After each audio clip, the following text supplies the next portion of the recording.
जाते हैं। डिफिनीशन ये कहती है कि जब हम आंकड़ों को आरोही या अवरोही क्रम में रखते हैं, ठीक है, जो हमारा डेटा सेट होता है उसको असेंडिंग या डिसेंडिंग ऑर्डर पे रखते हैं, ठीक है, तो तीन बिंदु जो आंकड़ों को चार बराबर भागों में बांटते हैं। अब देखो, तीन बिंदु आंकड़ों को चार बराबर भागों में बांट सकते हैं।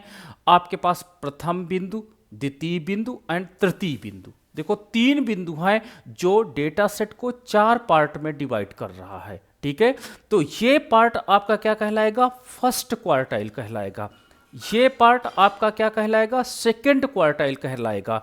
ये जो आपका थर्ड पार्ट है ये आपका थर्ड क्वार्टाइल कहलाएगा और ये आपका फोर्थ क्वार्टाइल कहलाएगा।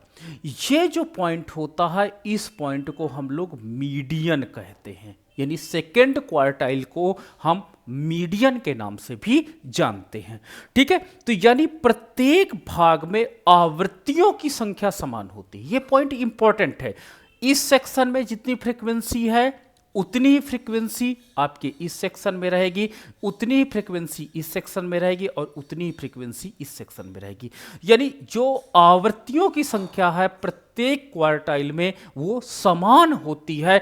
इसलिए हम लोग क्या करते हैं? क्वार्टाइल को पढ़ते हैं कि चार बराबर पार्ट में डेटा सेट को विभाजित करना, जिसके परिणाम स्वरूप आवृत्तियों की संख्या प्रत्येक चतुर्थक में समान हो। तो इस प्रकार याद रखिएगा, इसे हम लोग first quartile, second quartile, third quartile and fourth quartile के नाम से जानते हैं। तो डिफिनीशन क्लियर हो गई। डिफिनीशन क्या कहती है कि जब आंकड़ों को हम या तो अवरोही क्रम में लिखें, अवरोही क्रम में, या आप आरोही क्रम में, इसको इंग्लिश में बोलते हैं असेंडिंग एंड डिसेंडिंग ऑर्डर में, तो तीन बिंदु जो आपके आंकड़ों को चार बराबर भागों में बांटते हैं तथा प्रत्येक भाग में, प्रत्येक क्वार्टाइल में आवृत्तियों की संख्या समान होती है, इसे हम चतुर्थक कहते हैं, ठीक है। तो चतुर्थक आपको हो गया। अब इसकी विशेषताएं देख लीजिए।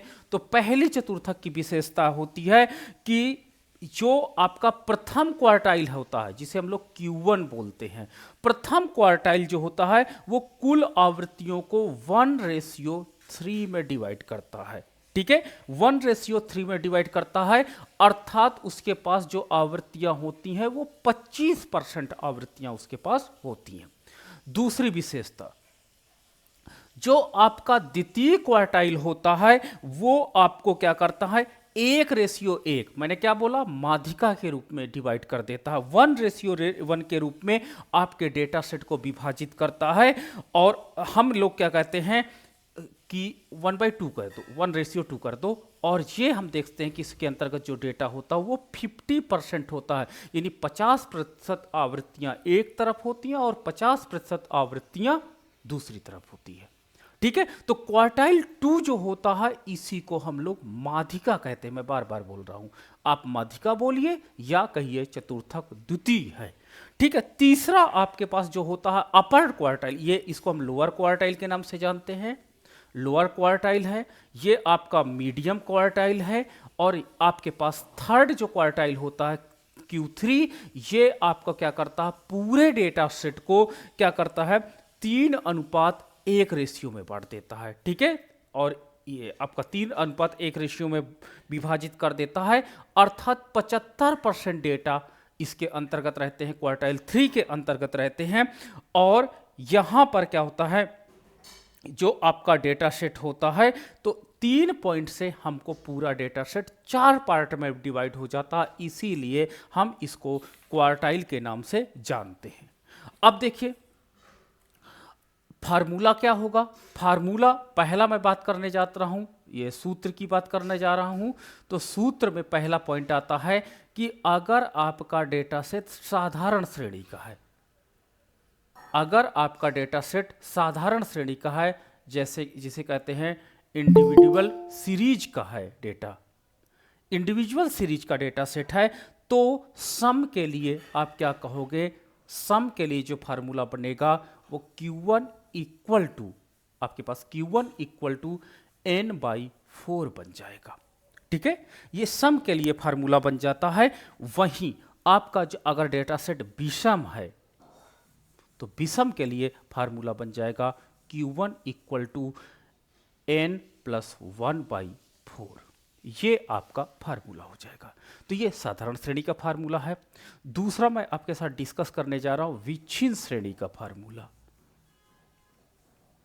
विच्छिन्न श्रेणी का फार्मूला, तो विच्छिन्न श्रेणी के फार्मूला जिसको हम लोग डिस्क्रीट सीरीज कहते हैं, और डिस्क्रीट सीरीज के अंतर्गत सम के लिए क्या होता है, वही आपके पास जो सम का होता है वही फार्मूला काम करता है।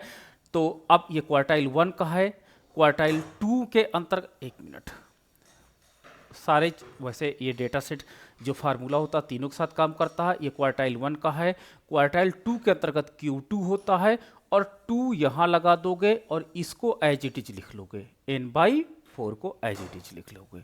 विषम के लिए क्या हो जाएगा, Q2 इक्वल टू ब्रैकेट में n प्लस 1/4 और यहाँ पर आपको हो जाएगा 2। ठीक है, इसको सिंप्लीफाई आप करोगे तो 2 दूनी 4, तो क्या हो जाएगा n/2। ये माध्यिका का फार्मूला है।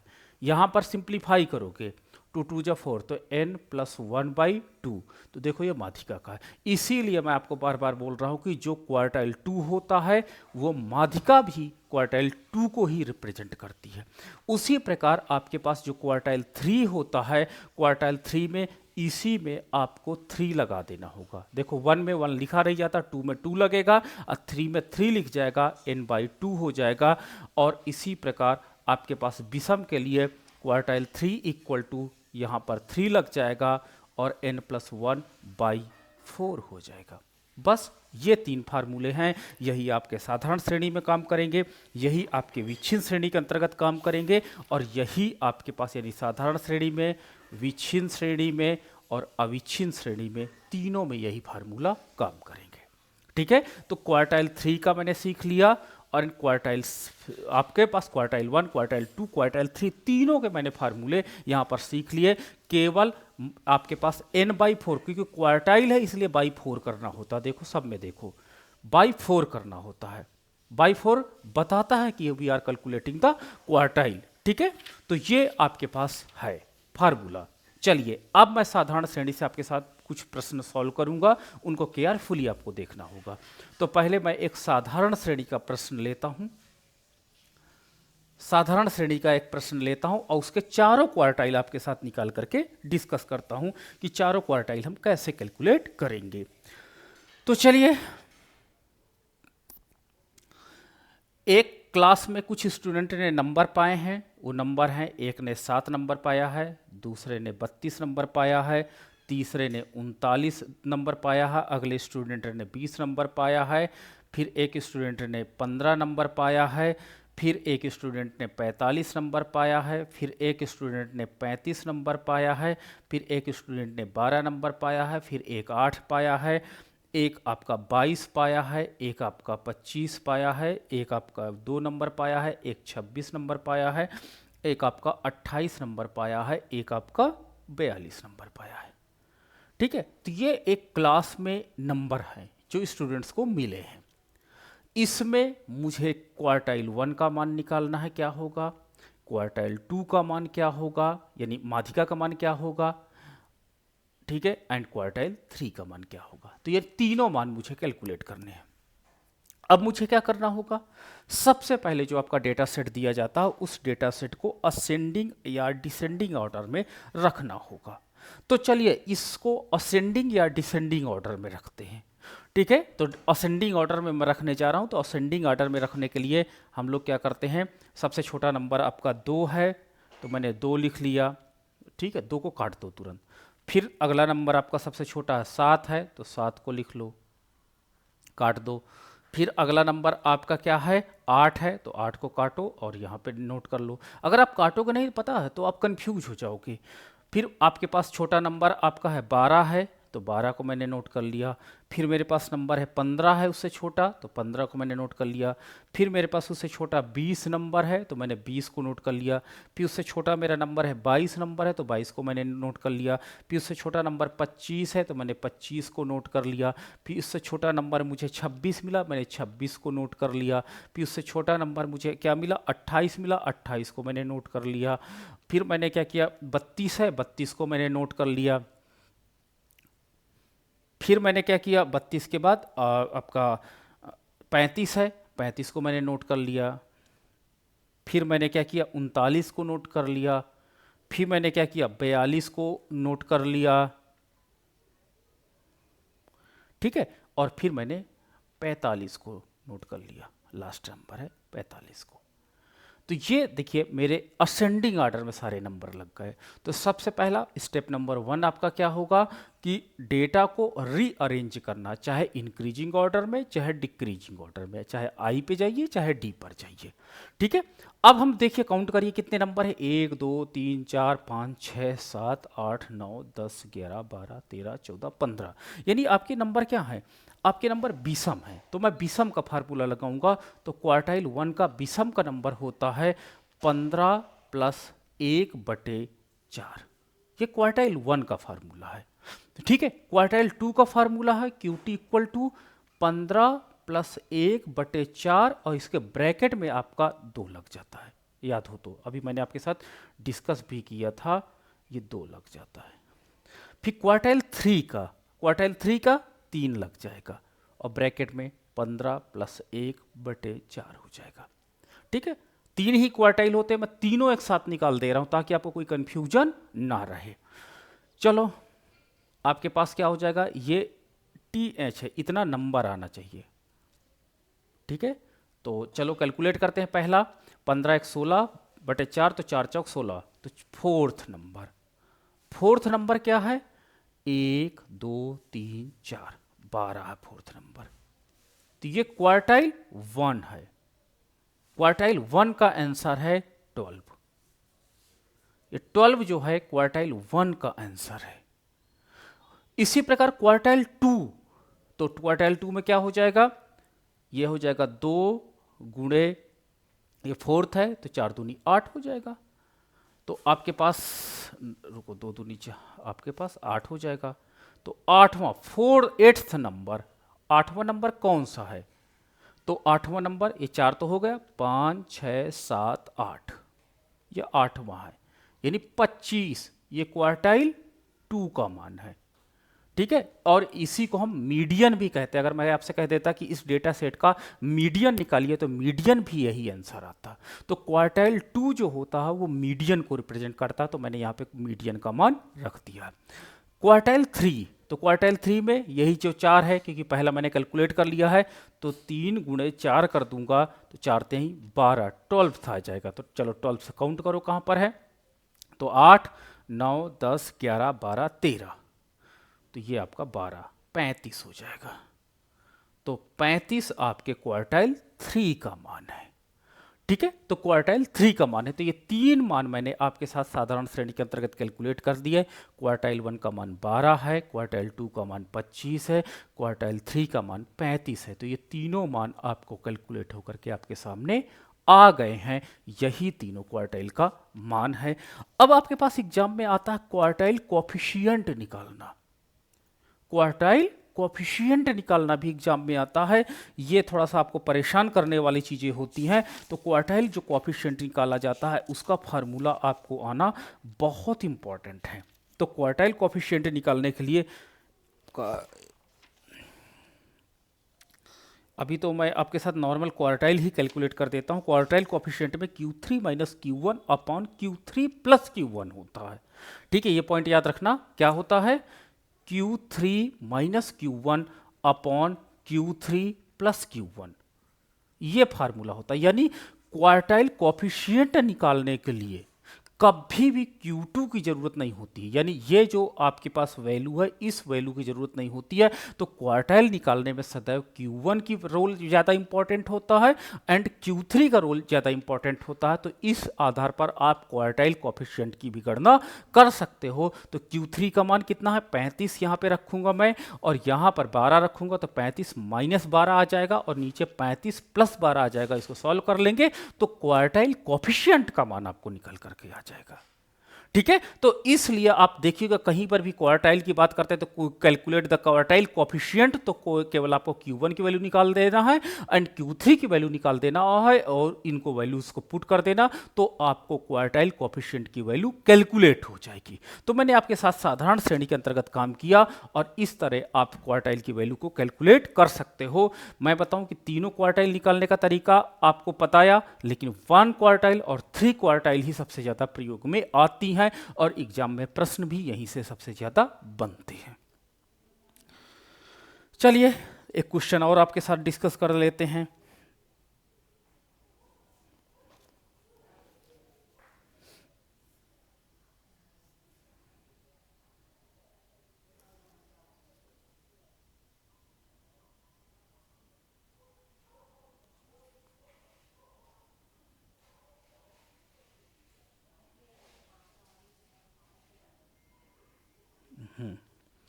अब मैं विच्छिन्न श्रेणी का आपके साथ कैलकुलेट करने जा रहा हूं, विच्छिन्न श्रेणी का। तो चलो विच्छिन्न श्रेणी का निकालते हैं। ठीक है, फार्मूला मैंने क्या आपसे बोला वही रहेगा, फार्मूले में कोई चेंजेस नहीं है। आपके पास x की वैल्यू गिवन है एंड f की वैल्यू गिवन है। दो आपकी f की वैल्यू 7 है। मान लीजिए 4 नंबर पाने वाले कितने स्टूडेंट हैं, 9 स्टूडेंट हैं।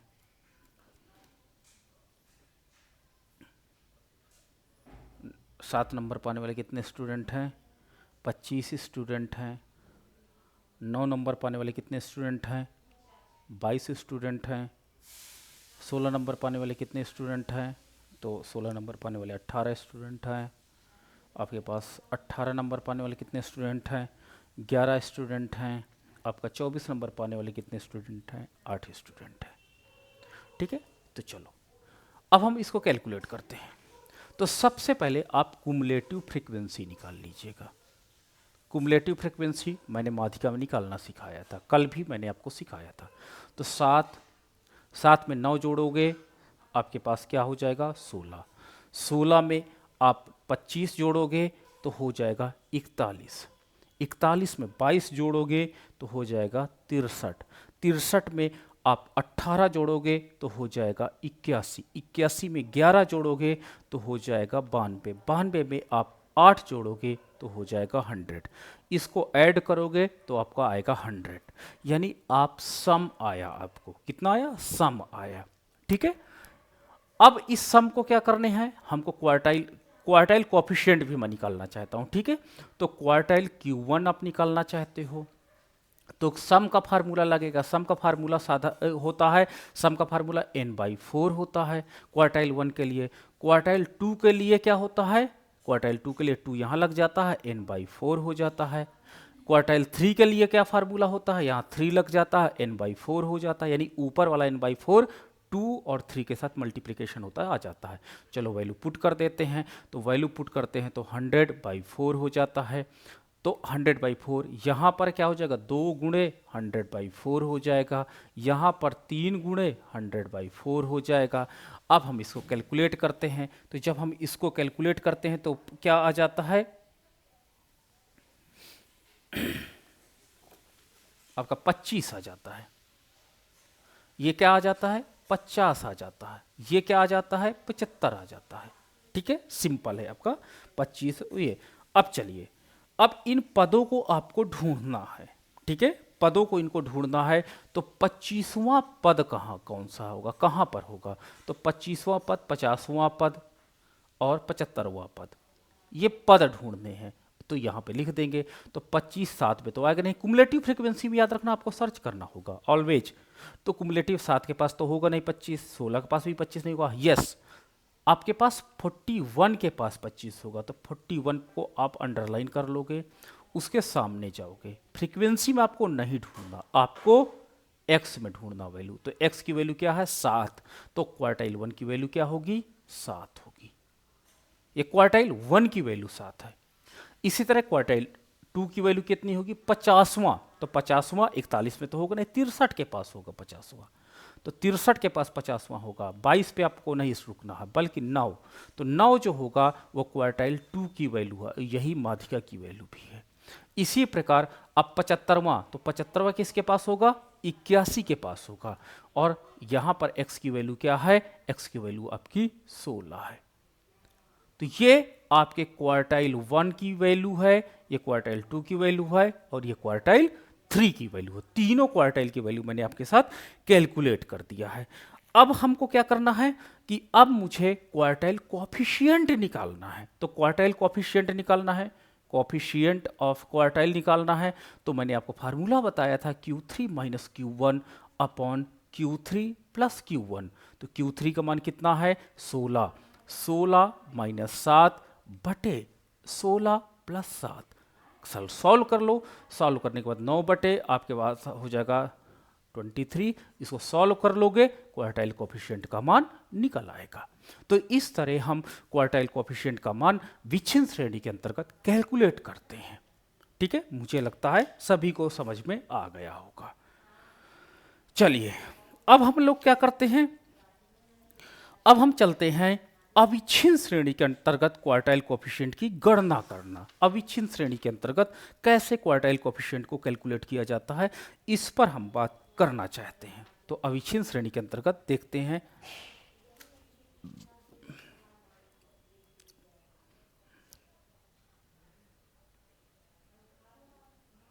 अविच्छिन्न श्रेणी के अंतर्गत, तो अविच्छिन्न श्रेणी के अंतर्गत आपको क्लास इंटरवल गिवन होता है और आपको फ्रीक्वेंसी गिवन होती है। 0 से 10 नंबर पाने वाले कितने स्टूडेंट हैं 3 स्टूडेंट हैं। 10 से 20 नंबर पाने वाले कितने स्टूडेंट हैं 8 स्टूडेंट हैं। 20 से 30 नंबर पाने वाले कितने स्टूडेंट हैं 20 स्टूडेंट हैं। 30 से 40 नंबर पाने वाले कितने स्टूडेंट हैं 12 स्टूडेंट हैं। और 40 से 50 नंबर पाने वाले कितने स्टूडेंट हैं आपके 7 स्टूडेंट हैं। तो ये अविच्छिन्न श्रेणी दिया गया है। इस अविच्छिन्न श्रेणी में आपको क्वार्टाइल निकालना है। Q1 का मान निकालिए, Q2 का मान निकालिए, Q3 का मान निकालिए, एंड आल्सो कैलकुलेट था, क्या कैलकुलेट करना है क्वार्टाइल कोएफिशिएंट की गणना करनी है। तो चलिए पहला टारगेट है हम Q1 निकालेंगे, Q2 निकालेंगे एंड Q3 निकालेंगे। तो हम सबसे पहले इसके लिए हमको क्या करना होगा, हमको कॉम्युलेटिव फ्रीक्वेंसी टेबल जनरेट करनी है सबसे पहले। तो हो जाएगा 3 8 3 11, 11 20 आपके पास हो जाएगा 31, 31 आपका 12 हो जाएगा 43, और 43 7 हो जाएगा 50। इसको आप कैलकुलेट करोगे तो आएगा 50, यानी n का मान आपका 50। और क्या है सम है, सम है। तो हम फार्मूला लगाएंगे Q1 इक्वल टू कितना आपके पास n/4, ठीक है। Q2 बराबर n/4 और ब्रैकेट के पहले 2 लग जाएगा। Q3 इक्वल टू 3 लग जाएगा और n/4 हो जाएगा। चलो यहां पे रखो 50/4, 4 एक कम 4 और 4 दूनी 8, 4 पंचे 20, 12.5। तो 12.5 कहाँ पर आएगा, चलो सर्च करो। तो 12.5 कहाँ पर आएगा, 3 में तो आएगा नहीं, 11 के पास इवन नहीं आएगा बल्कि 31 में आएगा। अब 31 में आएगा, ये आपके पास है 31 में, 31 के सामने ये फ्रीक्वेंसी का मान है, फ्रीक्वेंसी में नहीं। अब क्लास इंटरवल, क्लास इंटरवल में 2 वैल्यू है, 2 वैल्यू हो नहीं सकती है। अब आप क्या करोगे, अब यहाँ पर वही माध्यिका वाला फार्मूला आप लगाओगे। क्या फार्मूला होता माध्यिका का, ये L1 वैल्यू है, ये L2 वैल्यू है, ये फ्रीक्वेंसी है, ये C है। तो चलो अब यहाँ पर निकालेंगे ताकि मैं क्वार्टाइल 1 का मान निकाल सकूं। तो इसके लिए आपको फार्मूला लगाना पड़ेगा। तो Q1 equal to L1 plus L2 minus L1 upon F। अब ब्रैकेट में n/4 लिखना पड़ेगा। क्या लिखोगे, n/4 माइनस C। तो L1 का मान कितना है 20 प्लस L2 का मान कितना है 30 माइनस 20 बटे F का मान क्या है 20 और n/4 का मान कितना है 12.5 अभी मैंने कैलकुलेट किया है 12.5 माइनस C क्या है 11 कैलकुलेट कर लो 20 प्लस 10 बटे 20 और ये आपका हो जाएगा 2.5 ये जीरो जीरो कैंसिल हो जाएगा अब 2.5 तो आपके पास हो जाएगा ये 1.2 तो यानी 21.2 21.2 आया आपके क्वार्टाइल 1 का मान क्वार्टाइल 1 का मान ठीक है। अविच्छिन्न श्रेणी के अंतर्गत आपको इन स्टेप्स को करना इंपॉर्टेंट है ये स्टेप आपको एडिशनल स्टेप के रूप में जोड़ा जाएगा जबकि विच्छिन्न श्रेणी के अंतर्गत नहीं आता डायरेक्ट हम देखते हैं उसके सामने चले जाते हैं एक्स की वैल्यू को यहाँ से कैलकुलेट करके रख देते हैं बट यहाँ पर क्लास इंटरवल होता है और इस क्लास इंटरवल के कारण हमारे पास एक फिक्स्ड वैल्यू एक्स की नहीं होती है तो जब एक्स की फिक्स्ड वैल्यू नहीं होती है तो ये एक मेरे लिए समस्या होती है और इसलिए हम इन वैल्यूज को इस तरह नोट डाउन करते हैं और इस तरह हमको लगाना पड़ेगा। चलिए क्वार्टाइल 2 यानी माध्यिका निकालनी है तो क्वार्टाइल 2 के अंतर्गत क्या हो जाएगा 2 गुणे 12.5 यही का दुगुना यानी 25 25 तो 25 किस पे आएगा वो भी 31 में आएगा तो इसका भी मान आपका देखिएगा 21 लेकिन नहीं इसका मान थोड़ा सा चेंज होगा अब हम इसको कैलकुलेट करेंगे तो इसमें जब हम कैलकुलेट करेंगे क्योंकि अब ये 25 आएगा 25 आ जाएगा ना तो यहाँ पे 25 माइनस 11 हो जाएगा यहाँ पे 12 यह था तो चलिए अब हम निकालते हैं 25 आया तो 25 में ये 31 वाले में आएगा सारी वैल्यूज यही हैं तो चलिए रखते हैं तो आपके पास क्या हो जाएगा Q2 equal to L1 plus L2 minus L1 upon F bracket में 2n/4 होगा ना माइनस C हो जाएगा। अब आपके पास L1 है L1 का मान देखिए कितना है 20 प्लस ये हो जाएगा 30 माइनस 20 बटे फ्रीक्वेंसी का मान है 20 और ये आपके हो गया कितना निकला 25 निकला है अभी मैंने कैलकुलेट किया ये देखो 25 निकला है तो 25 माइनस C 11 सॉल्व करते हैं तो 20 प्लस 10 बटे 20 और ये आपके पास हो जाएगा 14 गुणे 14 तो 100 ये 0 0 कैंसिल है तो 14 बटे 2 हो जाएगा तो 20 प्लस 14 बटे 2 हो जाएगा 7 हो जाएगा ये हो जाएगा 27 तो क्वार्टाइल 2 का मान कितना आ जाता है 27 आ जाता है।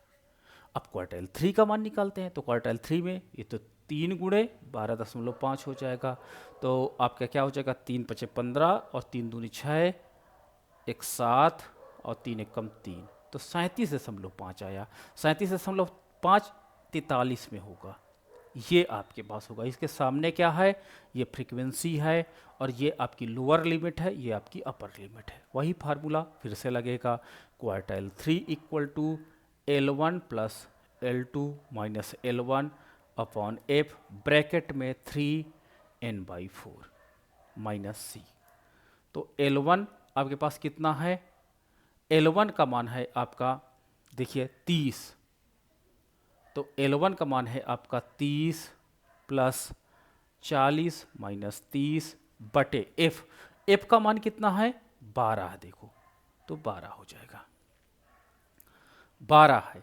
और n/f कितना ये निकला है ये निकला है अभी 37 देखो 37.5 निकला है 37.5 निकला है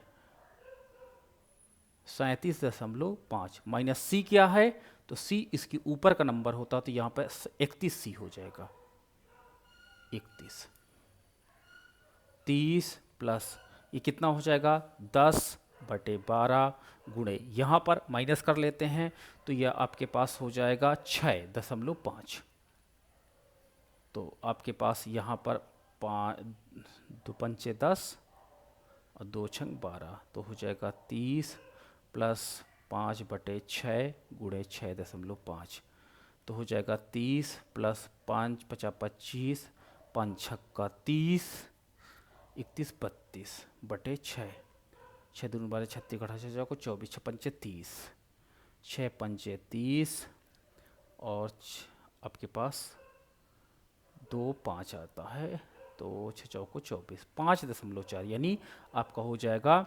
35.4 क्वार्टाइल 3 का मान आया। तो 35.4 क्वार्टाइल 3 का मान आया। तो देखो अविच्छिन्न श्रेणी के अंतर्गत आपको क्वार्टाइल निकालना होगा, तो क्वार्टाइल निकालने के लिए ये जो लॉन्ग स्टेप हैं, इन लॉन्ग स्टेप्स को आना जरूरी है। मैं आपको तभी बोला कि अगर आपने माथिका अच्छे से पढ़ी होगी तो निश्चित रूप से इस तरह के प्रश्नों को आप आसानी से कर सकते हो, अन्यथा आप नहीं कर पाओगे। ठीक है, अब मुझे कोफिशिएंट निकालना है, कोफिशिएंट क्वार्टाइल कोफिशिएंट निकालना है, तो मुझे क्या करना पड़ेगा? मैंने क्या बताया कि Q1 का मान इंपॉर्टेंट होता है एंड Q3 का मान इंपॉर्टेंट होता है। तो फार्मूला आपका होता है क्वार्टाइल कोफिशिएंट निकालने का कि quartile coefficient of quartile equal to Q3 minus Q1 upon Q3 plus Q1। इसको निकाल देते हैं। तो 35.4 माइनस 21.2, 35.4 माइनस 21.2 और 35.4 प्लस 21.2। इसको सॉल्व कर लोगे, हरदम पॉइंट में आंसर आता है कोफिशिएंट का। इस तरह आप क्या करोगे, क्वार्टाइल कोफिशिएंट की गणना आसानी से कर सकते हो। ठीक है, तो मैंने आज आपके साथ टॉपिक डिस्कस किया, क्वार्टाइल क्या होता है, साधारण श्रेणी के अंतर्गत क्वार्टाइल कैसे कैलकुलेट होता है, विच्छिन्न श्रेणी के अंतर्गत क्वार्टाइल कैसे कैलकुलेट होता है, तथा अविच्छिन्न श्रेणी के अंतर्गत क्वार्टाइल कैसे कैलकुलेट होता है। इन पॉइंट्स पर आपके साथ डिस्कस किया हूं। अब आपके प्रश्न कुछ हो तो जरूर पूछो मेरे